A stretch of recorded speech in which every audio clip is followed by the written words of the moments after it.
धर्म नगरी कुरुक्षेत्र को पूरे विश्व में गीता नगरी के तौर पर जाना जाता है, क्योंकि महाभारत का युद्ध यहाँ पर हुआ था और महाभारत के युद्ध के दौरान भगवान श्री कृष्ण ने अर्जुन को गीता का उपदेश दिया था, जो आज पूरे विश्व में जाना जाता है।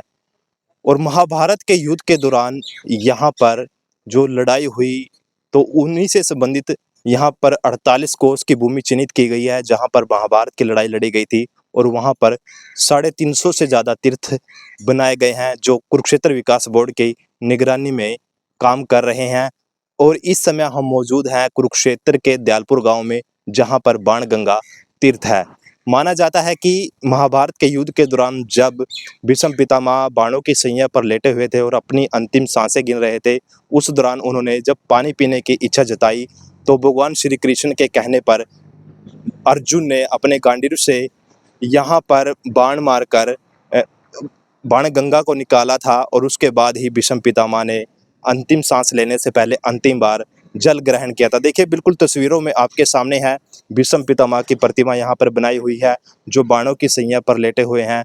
और इसी के चलते इस गांव का एक अलग ही इतिहास बन जाता है। बाणगंगा के नाम से पूरे भारत में, विदेशों में गांव जाना जाता है।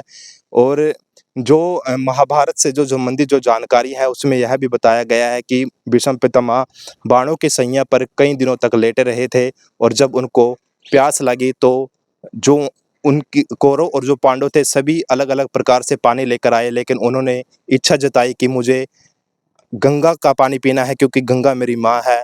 और उसके बाद फिर भगवान श्री कृष्ण ने अर्जुन को उपदेश दिया कि तुम अपने गांडीव से यहाँ पर गंगा को निकालो। और तब उन्होंने अपना गांडीव उठाया और धरती में मारकर यहाँ पर गंगा निकाली थी।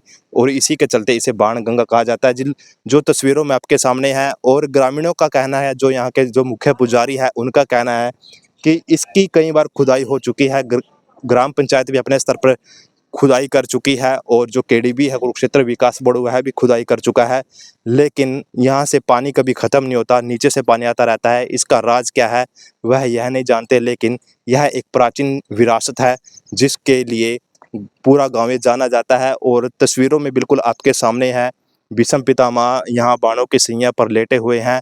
और यही वो स्थान है जहाँ पर गंगा को गांडीव मारकर अर्जुन ने निकाला था। और उसके बाद उन्होंने अंतिम सांस लेने से पहले भीष्म पितामह ने अंतिम बार जल ग्रहण किया था। तो कहीं ना कहीं अगर बात करें, कुछ ऐसे किस्से और कहानियां हैं जिनसे लोग आज भी अनजान है। और ईटीवी भारत पूरा प्रयास कर रहा है कि लोग ऐसी ऐसी जो प्राचीन विरासत हो या हमारी जो धरोहर हो, उनको आप लोगों तक पहुंचाए और उनकी जानकारी दे, ताकि हम अपना इतिहास जान सके। कुरुक्षेत्र धर्म नगरी है, और धर्म नगरी में ऐसे 350 से ज़्यादा तीर्थ है जो महाभारत से जुड़े हुए हैं, और उन्हीं में से एक तीर्थ है बाणगंगा है। ईटीवी भारत के लिए कुरुक्षेत्र से मुनीश टूरन।